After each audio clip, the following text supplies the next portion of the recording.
Help us to overcome our shortcomings and keep us united as a team to work for the betterment of the city and its people. We pray in your name. Amen. Thank you. For adjournment. Yes, sir, Mr. Martin. And I move we approve the agenda as presented unless somebody has any additions. We have a motion from Mr. Marr. Do we have a second? Second. Ms. Todd with the second. Any discussion? All in favor, signal by raising your hand. 7-0. First item is presentation and delegation. We need to recognize Ms. Angela Thompson, budget analysis with the Finance Department as the July 2015 Strongest Link Award. Chief Financial Officer Marcus Schwab will address. Good evening, Marcus and Angela. Well, good evening, Commissioners. Things a little loud, isn't it? No. Not good. It's good? It's good. Everybody. We have a booming voice tonight. Wonderful. All right, we're here today to present you with our Employee of the Month, our strongest link in the chain. Angela has been with the city now over 19 years. I found that out yesterday. And as of July 8th, she will be here next year 20 years, of which the last 4 years, 3 years, 4, she's been in the official capacity as budget analyst for the city.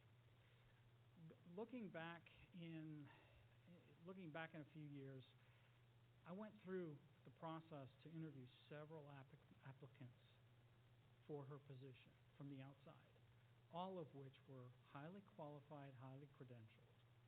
And I tell you, I don't look back one day where I thank God that I made the decision that we made as a city to bring Angela in her capacity. She's well equipped, extremely knowledgeable when it comes to the laws and regs. Her banking background serves her well, and her customer service skills, as to which Mr. Bill Bosch will attest to. Well, I'd like him to come up here and elaborate a little bit more on that. For me, it's been a pleasure to work with Angela, as has been with all the directors. So without further ado, I'd like to have Bill present a little bit more about Angela. Good evening, Bill. Welcome. Hey, guys. Hey. Finance for an electric department historically doesn't really have a wonderful relationship. If you look in past in different places, but I have to say, working with Angela, especially through projects like Thomas Property rollovers, if you look at the electric budget, and we're a pretty big part of the city budget. I've been in this business 34 years. I've worked with P&Ls and finance reporting most of my life. And Angela's work is one reflective of the department she works for and the director that she works for. But her knowledge and how she helps me and the rest of the directors is priceless. And I thank you, and we're just lucky to have you to work with us. So thank you, guys. Thank you.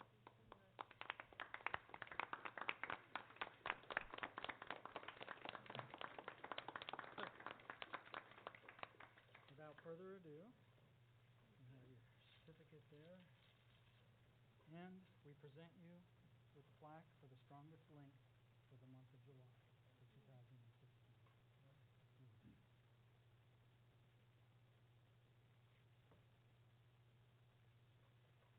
Angela, I guess you've had the experience to not only work under Marcus, but you've had Mr. Chris Pike, Julia Luke, and Lee Pullman. Yes. So this is your opportunity if you'd like to roast anybody. No, I'm just kidding. But thank you for your commitment to Griffin. Oh, you got the chain. The link. And the chain. Thank you for your commitment and service to our community and our city. Thank you. Yes, ma'am. I'm blessed to work with and for some wonderful, dedicated people. And I'm just proud to be able to add. Thank you, ma'am. Appreciate it. You didn't mention Chuck. Well, Chuck was kind of intern, I guess. Chuck is an integral part of this. No, I mean in terms of a direct supervisor, in terms of director, position. It was you, Chris Pike, Julia Luke, and Lee Pullman. You're struggling there, Doug. I was thinking back in terms of our finance director for, never mind. Let's move on. Financials, May, June 2015. You can probably skip May and just go right into June 15. Okay, skip May, okay, we can do that. Go right into 2015. Let me get caught up here.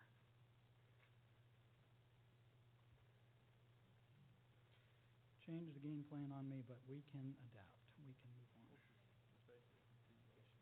Yeah. Yes, sir.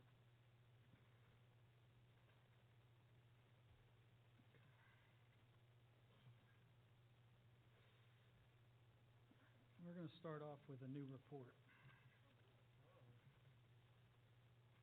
One of the initiatives that we had presented to Mr. Smith was to improve the monthly closing process and cut down the amount of time that it takes to close the books.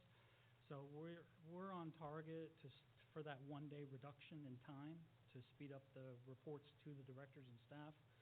And the other part of that equation was to produce a report that mirrors the comprehensive annual financial report at the end of the close of the fiscal year as of June 30th.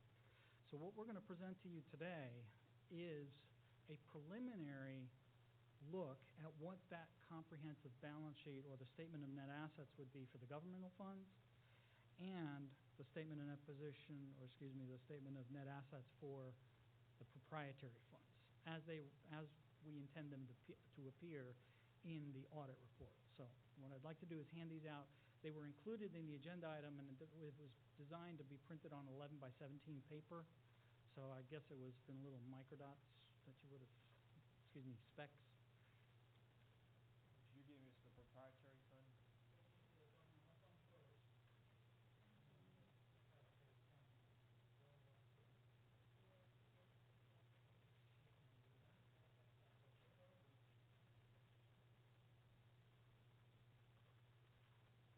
The fold-out represents the governmental funds, which include the general fund and special revenue items. Hotel motel, multiple tax, multiple grant fund, confiscated assets, community development block program grants, federal stimulus programs, cemetery trust fund, mausoleum trust fund, etc. So that information shows the amount of assets that are currently recorded on the books, cash equivalents, all the way down to prepaids. And then we have the liabilities section of that balance sheet, which shows the amounts that are due payable to vendors, or we have accrued liabilities such as items that are not paid at the end of the year. We have to accrue them because we incurred the expense in the latter part of June, and then they get paid in the first part of July. And then we have some non-current resources that's monies that are collected or we anticipate to be collected. And then we have fund balance, what we project currently to be at the end of the year for the governmental funds. Now, these are subject to audit. We're going through the audit process as we speak, so there may be some additional adjustments that will occur between now and the time that we release the audit. So this is the combined fund balance for general and... The first column shows the general fund, followed by all the special revenue funds. The last column at the end of the report shows the combined. And basically, fund balance, by definition, is the difference between all the assets, less all the liabilities, plus or minus any deferred money coming in or deferred monies going out. That is, in essence, the governmental accounting standards board definition of fund balance. So last year, our fund balance was approximately 8.1 general fund balance. Is that right? Somewhere plus Sounds minus? about right. Yes, I don't have that number in front of me. And I so based apologize. on that number, which number on here is? Well, Okay. you've got 37 million in total fund balance and 41 million in liabilities, so there's But in relationship to that 8.1 million, which You're looking at general fund, sir? I'm trying to find general fund, that's what I'm asking. Right, general fund is the first column. So right now, the general fund is 23 million? No, that number is going to change. So, okay. This statement is not your traditional fund balance report. This is geared towards the GASB 54 compliance statement, which Mr. Ryan McLemore can attest to. It's going to look different, and it's going to have different accruals in there. So that fund balance number there will change as we go back to a traditional fund balance report that you, sir, Mr. Holberg, are looking at the end of the year. In the back of the report of the audit, there's a history of fund balance, and that number is booked and reported differently than these set of financials, which are compliant with GASB 54 presentation. So to compare an apple-to-apple comparison to 8.1 million from June 30th, 2014, you know what that number is going to be approximate for this coming year? I'll have to redo the report because this is geared towards that GASB 54 compliance, not necessarily the traditional fund balance report, governmental balance sheet. In other words, Yes, sir. GASB and accrued liabilities for pension and health care and all that, Yes. this number here, for instance, in general fund of 23 million, is all future liabilities, just not this year. So it's a little skewed because it's the fund balance previous to that is this year, but the accrued liabilities are everything in the future. That's why it shows such a big number. Is that right? No. Okay, let's back up. Let's go back up. The asset section is the first section above, and you'll see total assets of 23 million.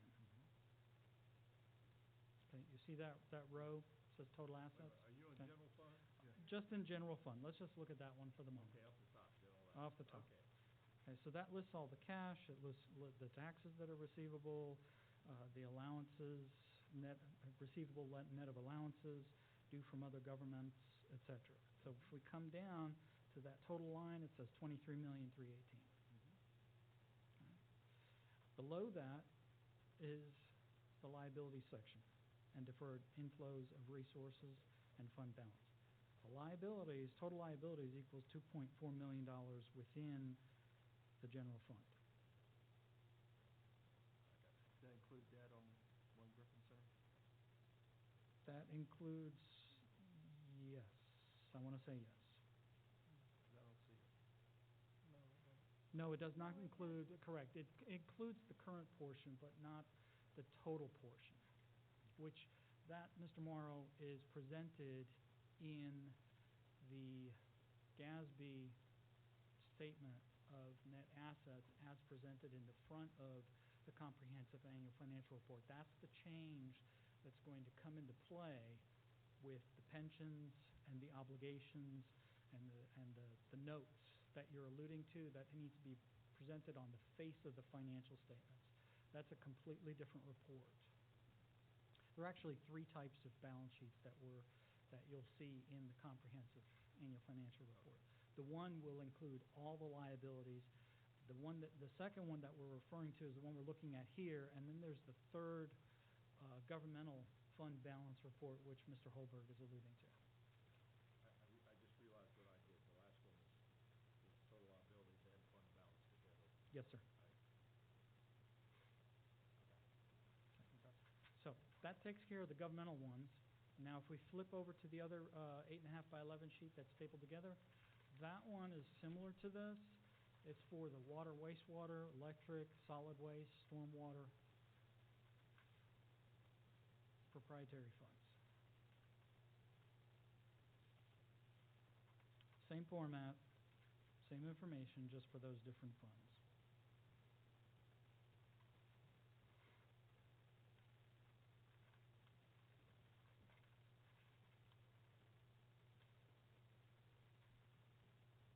Any other questions? It's going to take a little time. Yes, sir, I understand it. We're introducing this. This is something we'd like to present monthly, If this is your choosing, we can present it, then you're one step closer to having a comprehensive set of financial statements monthly. That question, we basically get into the very last line, the revenue collection line, citizen money that was made upon that one. I'm sorry, repeat the question again, please. For Doug's question, where he's trying to compare the fund balance end of June versus this year, it's the last line, the revenues less expenditures. Yes. For current year, is that basically what's gonna be added to the 8 point Correct. that you're talking about? Correct. I can just look at it that way. Through the year then. 3.47. And I know the conversation's always having a good understanding of what projects we actually rolled over and how much of that difference is actually obligated towards something that didn't get finished after June 30th that was started. 80 to 90% of it, if not all of it, will be part of the rollovers, which are slated for the September 8th meeting. And that's So- what makes it so difficult to really understand how we're actually doing and taking into account projects that are Yes, remaining. because those monies have to be removed from the process, from the equation, in essence, and then reapplied into the future year. So the rollovers that are obligated, not yet spent on June 30th, are not accrued on here. Not at the moment, no, because we're in the process of making those amendments. But once you take those accrual expenditures, Well, then the net doesn't look near like it does now. It's not so much, yes, sir. it's not so much an accrual as it is at this point a choice whether or not to complete the project that didn't get done in the current year. It's not an expense that was actually obligated or anything by the end of the year. It's something that was budgeted last year that y'all are choosing to try to roll over into the current year so that y'all can complete it. So it's monies that we hadn't spent I understand. because those projects were in process, or we didn't get a chance to turn the ignition on those projects. So now we have to remove it from the budget. It's going to show as if the money's there, but we're going to pull it out of the budget in 15, and then we're going to park it into 16. So like SPOS dollars, the cash that's sitting there in those reserve accounts for SPOS projects is part of general fund balance, It's part of governmental funds. governmental funds, Yes, sir. but hasn't been spent for the project. It may be 16, it might be 17, but then those are reduced out. Correct. So right now, In those my are mind, savings. Correct. Accrued expenses are. That's a good analogy, yes. It's just reappropriated from the government. But so it didn't give you I got a it. clear picture of what the true general fund balance is. Yeah, it just makes it difficult, because we can look at this and say that, we net out about $3.5 million, but what the true picture is, I guess, I know they're working on, because they always bring, in one of these meetings coming up, the list of rollovers, so we can take that list of rollovers, subtract it from that number, and think about that's how well we did last year, or how the financial condition was last year. So until we get that list, we really don't have a great idea of what the bottom line is. But this is a good direction to go. Thank you.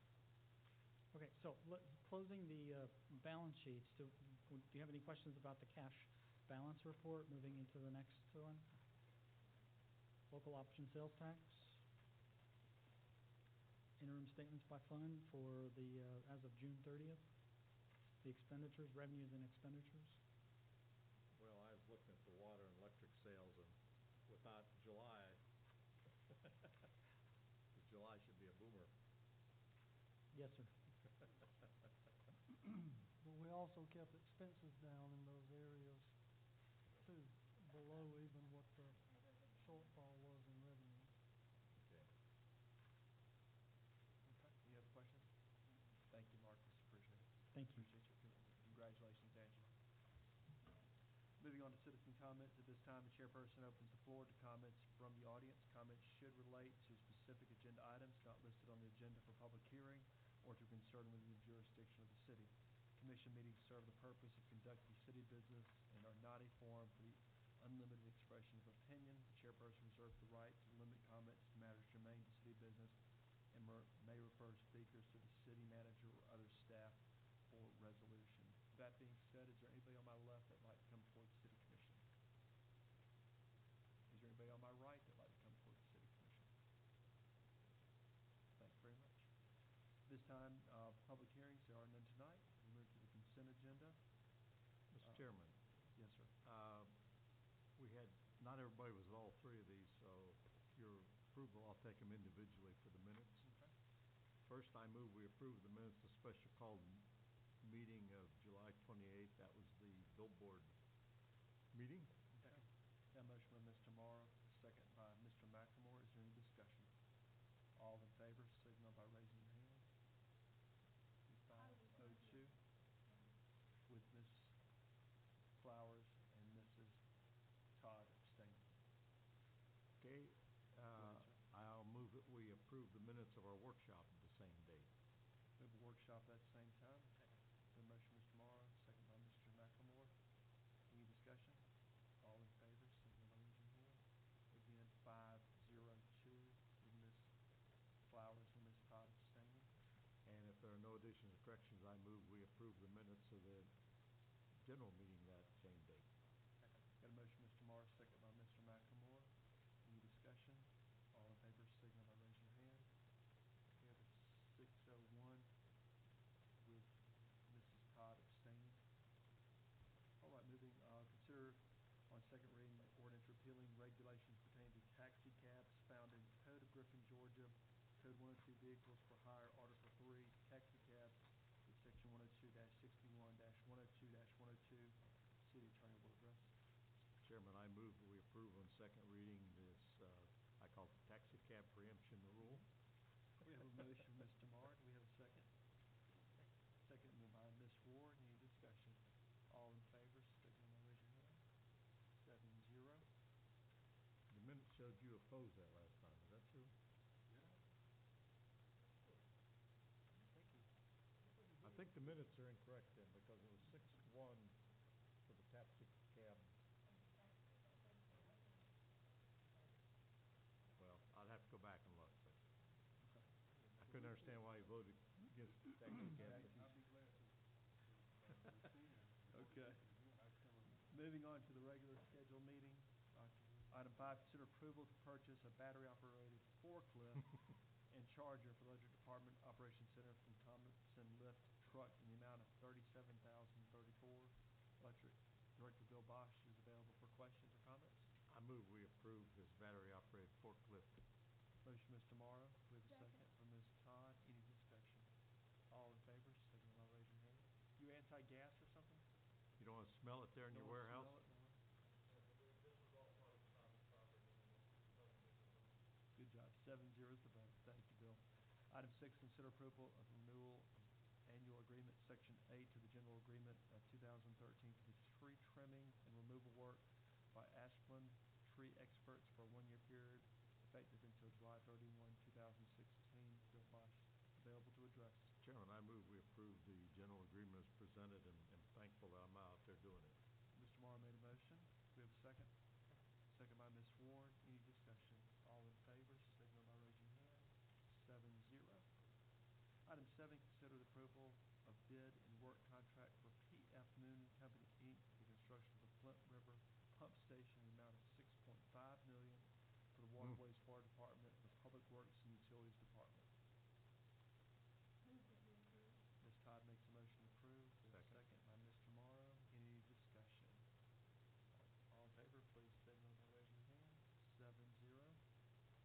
Item 8, consider approval to declare certain city IT out-of-life cycle equipment as noted on attachment surplus and sale through GovDeals online auction services, section attachment, or see attachment 1. We have a motion to get rid of this stuff. Ms. Ward made a motion. Do we have a second? A second. Mr. Morrow, we have a motion and a second. Any discussion? All in favor, signal by raising your hand. 7-0. And final item, item 9, to discuss 2015 tax digest and proposed millage rate. Mr. Smith will address. Just for discussion, before we start advertising what we want to do and come up for final adoption on our millage rate, I put the consolidation sheets in your package and just wanted to tell you, the good news is the digest is up $27 million. The bad news is the reassessments are up almost $32 million, and the growth part of the digest is down about $7.5 million. So, because our rollback rate is based on increases in the reassessment, our millage rate rollback is from 8.4 mills currently to 7.889 mills. Anything above 7.889 mills will have to be advertised, have to have 3 public hearings, and legally would be considered a tax increase. If we stay at 8.4 mills, which is our current millage rate, we would be about $290,000 above what we budgeted. If we go to the 7.889 mills, we would hope to get at 95% collections, which is what we always budget, $3.9 million. We budgeted 3.894. The exact amount would be a difference of about $39,000 over what we budgeted, which in staff's mind is very, very thin. We were hoping for growth in the digest. We were hoping for real growth, not reassessed growth. We didn't get that growth that we anticipated, and we were a little surprised when we saw the rollback rate being as low as it is.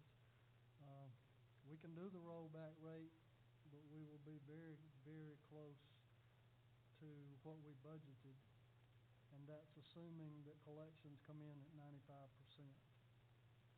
So we can do 7.889, which is the rollback rate with no technical, no tax increase, no public hearings for tax increase. We can keep the 8.4, which is a tax increase, even though it's the same millage rate, or we can do anything in between, noting that anything above the 7.889 would have to be recognized as an increase. Well, I'll sound off first. This is some more of that nonsense that dribbles out of the state legislature, their definitions, and we're stuck with their propaganda, their rules up there, which make no sense whatsoever. And if we go from 8.4 down to 8.2 or something, in my mind, I don't care what anybody says, it's a tax decrease. And to call that a tax increase is the epitome of silliness and definition. I think 7.88, even though technically we can do it, is just cutting it so thin that it's not good management. I know it'd be popular, but I'd be quite willing to do something in between. They can call it a tax increase if they want to. I'm going to call it what it is, which is a tax decrease. But revenue-wise, we basically would do the same. I think our budget would show 3.9 million is what we brought in property tax-wise this past year. This past year, we were right at about $4 million. Yeah, $4 million. So, when you look at the grand scheme, it's $250,000 if you left it the same versus dropping it down. I don't know about you, but to me, $250,000 is a pretty sizable chunk of money, certainly in our government. So I'll do what y'all want to do, but I don't mind split the difference somewhere. I'm for dropping it down just to I would keep be, it at the. yeah, I would be positive, drop it down to 788 and know that we're gonna do it. The public never understands when we run afraid of meeting our budget. You've done a wonderful job, you and Marcus and this whole team, which I'm thoroughly impressed with. You've kept us above water when we thought we might be underwater, and I have faith in you all that you'll be able to handle the 7.88. Well, the only thing that concerns me is, our employees have suffered over the last few years. We haven't given them increases. We have absorbed some cost, but that's not really money in their pocket. So I was personally hoping for some growth in the digest, even though we always budget very low because we don't ever know what the digest is going to be. I was hoping that we were going to come in with some growth in the digest. We'd have a couple of $100,000 extra that I could come in at mid-year and recommend that we do something for the employees. So, that, it's not there with the rollback rate at 7.88. Our employees, I won't have anything to come back to you with at mid-year and suggest something for the employees. So that's the only thing that bothers me. But, I would say if you stick with 7.889, that odds are we'll meet the budget. But, it'll be a heck of a lot closer than I wanted it to be. Well, I had thought that in our budget negotiations that you had planned for this for about the middle of the budget, that there would be in the budget that we passed, that you could accommodate some type of incentive for the employees. I was hoping that if we got growth in the digest, which that was what I was anticipating based on what I had been told, even though I didn't budget for it, I was hoping that we could come in at this meeting and say, hey, good news, growth in the digest, let's take that extra money that we didn't budget with the growth and reward our employees with it. But with this rollback rate, unexpectedly, we won't be able to do that. We sit here every month and honor incredible employees like Angela and all the folks that we have. And this thing from the state legislature and what they call a cow being a moose is coming off the backs of very key employees. And I don't think it's fair to them. I don't think it's good management. So anyway, I'm done. It's popular, but I don't think it's good management. And it's popular not to vote for a SPLOST, but we need a SPLOST just as much. And if we're able to get the SPLOST passed and pay off debt and change direction, I think this is in light of what this community has faced with taxes and things, the one thing the city of Griffin can do for the citizens as our shareholders and say, hey, this is what we've done. You need to support SPLOST and let's move forward. Instead, they're going to say, all you do is take more. And I'm not sure This SPLOST is more critical to pass than the $250,000 in potential revenue we may lose. I'm not sure what our other governmental partners are doing. I don't know what you guys are doing. I think the county is actually keeping their same millage rate and advertising an increase. Yeah, we're going to roll back. You are rolling back? Oh, well, I read it in the paper this morning. Yeah, I know that now. Yeah. I think that the actual decline in the digest for the city is only, what do you think, 35,000 or so. It was whatever the actual decline in the digest was $4 million. Yes. And then times our millage rate's only about $35,000. So when you're talking about the $4 million, what you're talking about is what we actually collected last year, but that's a function of title ad valorem taxes, that's a function of prior taxes not collected, finally being collected, so it's not just your millage rate for that current year. So you could still get above, you could still exceed. The problem is that our digest is shrinking because of the motor vehicle tax digest, because it was replaced by the tab 2. And so every year, last year it went down about $20 million. This year, countywide, this year it went down about $20 million. So it's slowly working its way to zero. The title ad valorem is probably going to stay about the same because that's a function of how many cars sell.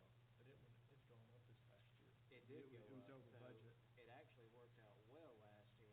Title ad valorem did. It's just a matter of will it continue, will volume continue to pick up. I think the only actual difference for the city in the decrease is about $35,000. It's not a lot. I'm okay with going to the rollback rate given what you have projected in the budget.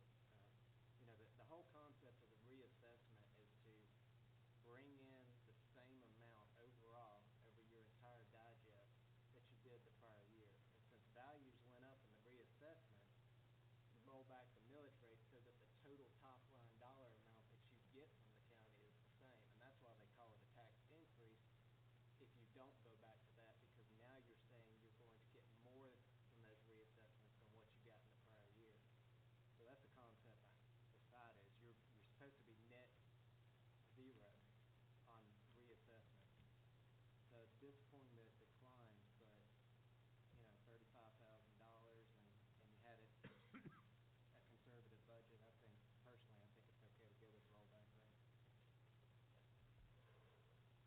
I just need some consensus so I know what to advertise, and of course, we can vote on it later, or I can advertise the high amount, and you can always come back and do it lower. I don't but- wanna vote for the high amount. I mean,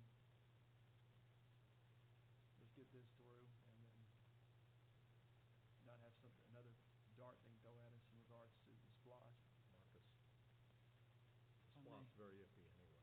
It's iffy, but it could be a make or break in terms of someone's position. If I may, Yes, sir.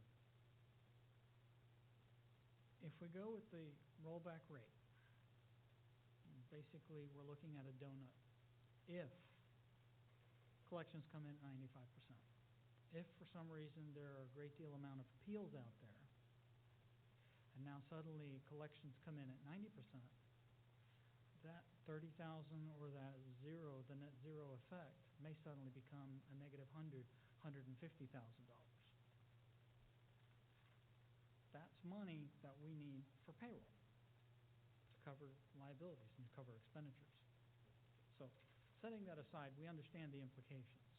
The other thing to consider too is that if we go with the rollback rate, we can set it for the November 11th meeting and we can move forward and adopt the rate.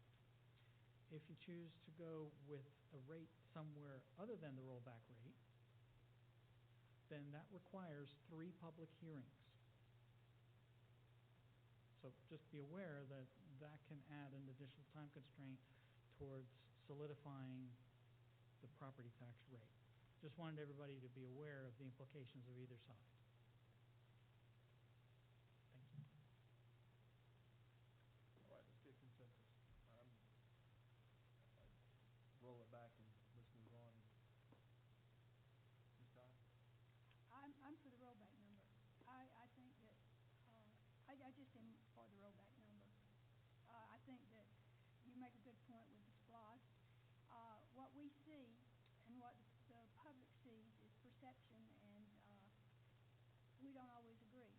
And so therefore, until you get into this position and you have a Ryan McLemore on your board, you don't understand much of anything. And Ryan, I appreciate what you have said tonight. Thank you. Ms. Dodds? Rollback. Ms. Ward? Mr. Marr? I think it's poor management, but if that's what y'all want to do. Mr. McLemore? Okay, roll back. All right. So you have a 6 and a waffle. So, let's move forward. Thank you very much. All right, moving into city manager report. Last call for Citizens Government Academy. We're finalizing the roster for that. Starts September the 10th, so if you've got somebody, if you get them in to us this week, we will add them to the list. Thanks for your time today for the tour. I hope that was enlightening. I think it's important that you see where your money's being spent, but it's also important that you see our employees out there, that they're engaged, that they're passionate about what they have, what they do, and what they have to work with. So I appreciate your time in that. I have one other quick item I just wanted to update you. Our staff and the county staff has been meeting and discussing fiber again. At this point, we're easy enough. discussing, sir? Never mind. At this point, we're discussing assisting the county with fiber to the annex and to the courthouse, and we're discussing with them the possibility of co-locating their phone system in our server room so that they have some backup and security of their phone system. We'll be making a presentation to them over the next couple of weeks on exactly how that would work, what the cost might be. So I didn't want you to kind of be blindsided if you read something in the paper where we're talking to them at their meeting about some agreement. We will bring to you an intergovernmental agreement that will outline the responsibilities of both parties, the cost of both parties, as to what that will be and how it will operate and all the details. I just wanted you to be aware that that conversation is happening in case you hear from county commissioner or read in the paper that we're having discussions with them. I'm available. Jack's here if you have any questions tonight about any details of those discussions, but we've still got some things to work out, and Mr. Wilson will be taking it to his group probably at their next meeting. So if you have any questions about specifics, it's just simply fiber that we'll be assisting them with over to the annex, back to the courthouse, so they'll have connectivity, and then locating their phone system, a backup to their phone system in our server room downstairs, so they'll have some security and some redundancy there. Any questions about that? Questions for Jack? Okay, good to go. That's all I have. Thank you. Mr. Whalen? Mr. McCord? Mr. McLemore? Mr. Morrow? Yes, I've got to say a couple things. First of all, I was proud of our fire and safety folks and how excited they were about their spaces and the work they did. I thought that was a testament to some fine folks. And Martha over at the water department, bless her heart, working with those old equipment and so on, she's a real trooper, and I was impressed. So, blessed with some good employees. The good news is that we've kind of been dead in the water for several weeks now with GDOT and FAA. They're demanding that we renew our contract with the consultant and rebid it. We did that. We've been through all that. We chose a contractor, same one again. But we had a pretty spirited competition, and we are signing a master service agreement, and that breaks the log jam moving forward finally. And we have now pretty much a final airport layout plan, a terminal plan. We've got the aerial mapping. A lot of things are in place, and those have been approved. So GDOT told us within 30 days we will meet with the FAA in person, go over all this, and get their sort of blessing to move on down the road. Now, if they see some real problem, we'll have to go back and address it. But once they give us their sort of, unofficial blessing, we can really proceed, hopefully much more rapidly. And my attitude was greatly improved after our meetings Monday, all three of them. So, good news. Thank you. Ms. Todd? Right, thank you. And again, I would echo what Dick said about the touring the facilities today. I've been on the board almost 16 years, and my first time to tour Harry Simmons, and I was also impressed with the lady that is running the place, even if she is a Yankee. She's a converted Southerner, we'll put it that way. She knew her job, and that was exciting to see someone that was even excited about their job. And that's the thing with the City of Griffin employees. We do have great employees. We have great department heads and our city manager, and they can work miracles, so I don't worry about the rollback number of 7.88.